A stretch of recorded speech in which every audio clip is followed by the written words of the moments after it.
आता ईश्वर काका मंचावर येऊन म्हणतात, आता राधाबाईंनी आणि किशाभाऊ मंचावर येऊन धम्माल डान्स करतात. त्या दोघांनीही अतिशय उत्कृष्ट डान्स केलेला असतो. तेव्हा सगळेजण त्यांच्यासाठी जोरदार टाळ्या वाजवू लागतात. त्यानंतर मंचावर संयमी आणि रेयांश येतात. आता संयमी आणि रेयांशनीही अतिशय सुंदर डान्स केलेला असतो. तेव्हा ईश्वर काका पुन्हा मंचावर येऊन त्यांचं कौतुक करतात. सगळेजण त्यांच्यासाठी टाळ्या वाजवू लागतात. यानंतर आता ईश्वर काका म्हणत असतात की आपण सगळेजण ज्या क्षणाची आतुरतेने वाट बघत होतो, आता तो क्षण आलाय, तो म्हणजे लिटिल चॅम्प.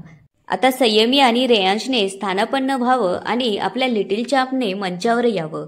आता सगळी बच्चे कंपनी जेव्हा मंचावर डान्ससाठी येतात तेव्हा अशोक मामा म्हणतात, काय चाललंय हे, सगळेजण डान्सच करताय.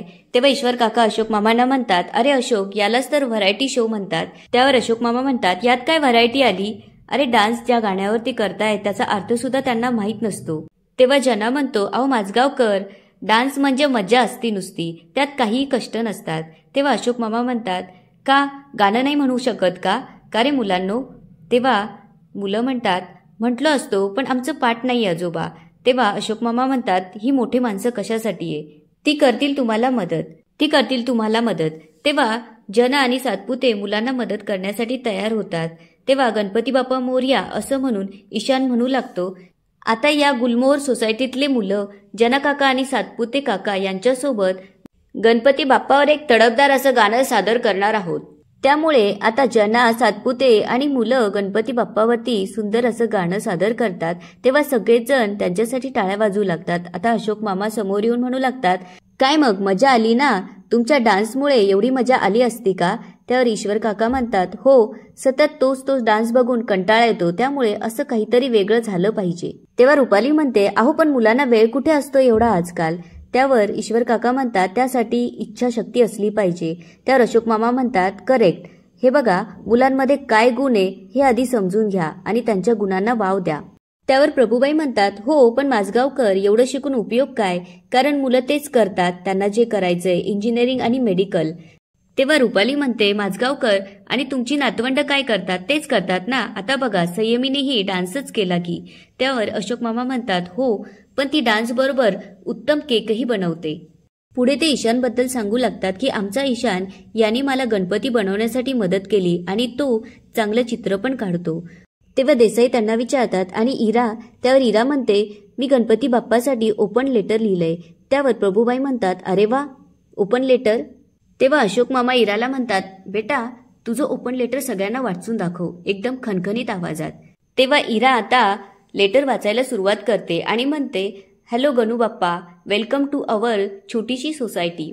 इरा पहिला प्रश्न विचारते की बाप्पा, माझे मम्मी बाप्पा कसे आहेत. माझ्या मम्मीची खूप पाठ दुखते, माझे बाबा तर तिची काळजी घेतच असतील, पण तूही तिची काळजी घे आणि त्यांना सांग की आता तुमची इरू आता मोठी झाली, सोफ्यावर चढून आता मस्ती करत नाही. ईशान तिला त्रास देतो पण प्रेमही करतो. संयमी ताई तर एकदम मम्मासारखी वागते आणि मीही तिला बाबांसारखं म्हणतो की ताई टेन्शन नको घेऊ, सगळं काही ठीक होईल. पुढे ती म्हणते, तुला माहितीये माझ्या क्लासमध्ये एक मुलगा आहे, तो थोडा फॅटी आहे, त्यामुळे सगळेजण त्याला चिडवतात. तेव्हा मी त्याला म्हटले की तू एकदम गणपती बाप्पा सारखा आहेस, आता तो माझा बेस्ट फ्रेंड झालाय, जसा तुझा उंदीर मामा बेस्ट फ्रेंड आहे ना, अगदी तसाच. उंदीर मामा बघ ना 21 मोदक खातो आणि मी एक जरी चॉकलेट खाल्लं तरी आजोबा ओरडतात आणि म्हणतात की शिस्त म्हणजे शिस्त. आता इरामुळे सगळेच जण इमोशनल झालेले असतात आणि सगळ्यांच्या डोळ्यात पाणी येऊ लागतं. इरा म्हणत असते, गणपती बाप्पा, आमच्या शाळेच्या बाहेर एक मुलगा आहे, तो उन्हात का बसतो, त्यामुळे माझं म्हणणं आहे की तू आमच्याकडे जसं लक्ष देतो त्यापेक्षा त्याच्याकडे थोडं जास्त लक्ष दे. आता सगळेजण इरासाठी टाळ्या वाजवू लागतात. आता जना जेव्हा गणपती बाप्पाजवळ जातो तेव्हा बघतो तर तिथे गणपती बाप्पाजवळचे पैसे गायब झालेले असतात. तेव्हा जना मोठमोठ्याने देसाईंना आवाज देत म्हणतो की इथले पैसे कुठे गेले. तेव्हा अनिश बाजूला उभा असतो आणि देसाई त्याच्याकडे संशयाने बघू लागतात. तेव्हा देसाई त्याला म्हणतात, हे बघ सगळ्यात शेवटी तू आलास. तेव्हा प्रभुबाई म्हणतात की आरतीला आणि पूजेला पण तू नव्हतास अनिश. तेव्हा अनिश म्हणतो, तुम्हाला म्हणायचं काय की देवाजवळचे पैसे मी चोरले, तुम्हाला काही अक्कल बिक्कल आहे की नाही. त्यावर देसाई म्हणतात, का नाही चोरणार, तुषारचे पण पैसे तू चोरलेच होते की. त्यावर अनिश म्हणतो, हे बघा तुषारचे पैसे मी चोरले नव्हते आणि घेतलेले पैसे मी परत केले, विचारा त्यांना. तेव्हा सातपुते म्हणतात, हे बघ अनिश, तुझ्यामुळे आज चांगल्या कार्यक्रमाला गालबोट लागलंय. तेव्हा अनिश त्यांना म्हणतो, हे बघा मी शेवटचं सांगतोय तुम्हाला, मी पैसे घेतलेले नाहीये, अशी वेळ माझ्यावर अजून आलेली नाही. त्यावर सातपुते म्हणतात, हो का, तू नोकरी करत नाहीस हे आलंय आमच्या कानावर. तेव्हा देसाई म्हणतात की माणूस वेळ आली तर काहीही करू शकतो. तेव्हा अनिश म्हणतो, हे बघा त्या गोष्टीचा इथे काहीही संबंध नाही आणि मी शेवटचं परत एकदा सांगतो की मी पैसे चोरलेले नाही. पण अनिशवरती कोणीही विश्वास ठेवायला तयार नसतं आणि सगळेजण अनिशला चोर ठरून मोकळे झालेले असतात. तेव्हा अशोक मामा तिथे येतात आणि म्हणतात, एक मिनिट, अशी मूर्खासारखी बडबड करत बसण्यापेक्षा पुरावा शोधा आणि सीसीटीव्ही फुटेज चेक करा, म्हणजे सगळाच विषय संपेल. तेव्हा सगळेजण म्हणतात, बरोबर आहे. आता सगळेजण सीसीटीव्ही फुटेज चेक करण्यासाठी जेव्हा जातात तेव्हा त्यात त्यांना दिवेकर काका दिसतात. तेव्हा अनिश विचारू लागतो, कोण आहेत हे? दिवेकर काका आहेत ना? इतक्या वेळ सगळेच तोंड वर करून माझ्यावर आरोप करत होतात, आता का शांत आहे? तेव्हा सगळेजण दिवेकर काकांना आधी बोलवा, कुठे आहेत ते? तेव्हा देसाई म्हणतात, सातपुते जा आणि त्या दिवेकर काकांना बोलून आणा. तेव्हा जना त्यांना बोलवण्यासाठी जातो.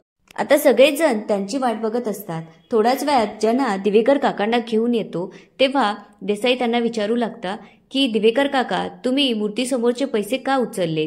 तेव्हा ते सांगू लागतात की मुलं जेव्हा गाणं म्हणत होते तेव्हा मी इकडे तिकडे बघत असताना खाली पडलेल्या 50 रुपयाच्या नोटेकडे माझं लक्ष जातं. तेव्हा ती उचलून मी गणपती बाप्पाजवळ ठेवायला जातो तेव्हा तिथे खूप सारे पैसे बघतो. त्यामुळे मला असं वाटलं की ते पैसे उचलून मी दानपेटीत टाकावे. तितक्यात माझ्या बायकोचा फोन येतो. त्यामुळे मी ते घाईघाईने डायरीत ठेवून घरी निघून गेलो. तेव्हा अनिश सगळ्यांना म्हणू लागतो, ते सगळं जाऊ द्या, तुम्ही आजपर्यंत कसे कसे आणि किती पैसे खाल्लेत ना त्याचा हिशोब बाबांकडे आहे. तो जर बाहेर काढला ना तर तोंड दाखवायची ही लायकी राहणार नाही तुमची, युसलेस. असं म्हणून आता सगळेजण आपापल्या घरी जातात. इकडे राधावहिनी म्हणू लागते, भाऊजी ही काय पद्धत झाली का? म्हणजे काही पुरावा नाही, सबूत नाही आणि डायरेक्ट आपल्या अनिश बाबूचा गळा धरला ह्या सोसायटीतल्या लोकांनी. तेव्हा किशाभाऊ म्हणतो, भाऊजी डोक्यावरून पाणीच जाऊ राहिलं, तुम्ही एक काम करा, या लोकांवरती आबरू नुकसानीचा दावा टाकून द्या. पुढे राधावहिनी म्हणते, भाऊजी अनिशच्याच नाही तर तुमच्या आबरूचे धिंडोडे काढले या लोकांनी. तेव्हा किशाभाऊ म्हणतो, हे बघा भाऊजी, मी तुम्हाला एक चांगला सल्ला देतो, तुम्ही अनिशला घेऊन कुठेतरी निघून जा. तेव्हा अशोक मामा त्याला म्हणतात, मी तुम्हाला सल्ला विचारला का? त्यामुळे लोकांना दोष देऊन काही उपयोग नाही. त्यामुळे तुम्ही असं करा, तुम्ही जा आणि तुमची कामं करा. आणि याच ठिकाणी आजचा एपिसोड संपतो. आता पुढे काय होणार ते बघूया उद्याच्या एपिसोडमध्ये. धन्यवाद.